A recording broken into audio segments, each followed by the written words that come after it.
स्वाभिमानी शेतकरी संघटनेचे नेते राजू शेट्टी साहेब यांनी हजारो शेतकऱ्यांच्या मागणीनुसार स्वाभिमानीच्या 24व्या ऊस परिषदेमध्ये ऊसाला पहिली उचल 3751 रुपये मिळाली पाहिजे, तसंच गतवर्षी गाळप झालेल्या ऊसाला 200 रुपयाचा दुसरा हप्ता मिळाला पाहिजे अशी मागणी केलेली होती।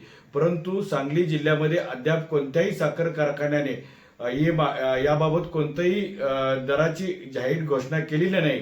परंतु कारखाने चालू झालेले आहेत। रस्त्यावरचा संघर्ष टाळावा यासाठी सांगली जिल्ह्याचे जिल्हाधिकारी माननीय अशोक काकडे साहेब यांना स्वाभिमानी शेतकरी संघटनेच्या वतीनं निवेदन देण्यात आलेलं होतं आणि त्या निवेदनाची तात्काळ दखल घेऊन अशोक काकडे साहेबांनी आरजेडी प्रादेशिक सहसंचालक साखर यांना तात्काळ पत्र पाठवून त्यांना सांगितलं होतं त्याप्रमाणे येणाऱ्या 7 तारखेला दुपारी 12 वाजता सांगलीचे जिल्हाधिकारी साहेबांच्या अध्यक्षतेखाली जिल्हाधिकारी यांच्या कार्यालयामध्ये ही ऊस दराची बैठक स्वाभिमानी शेतकरी संघटना व साखर कारखानदार यांच्यामध्ये पार पडणार आहे। या बैठकीसाठी स्वाभिमानी शेतकरी संघटनेचे नेते स्वतः राजू शेट्टी साहेब उपस्थित राहणार आहेत।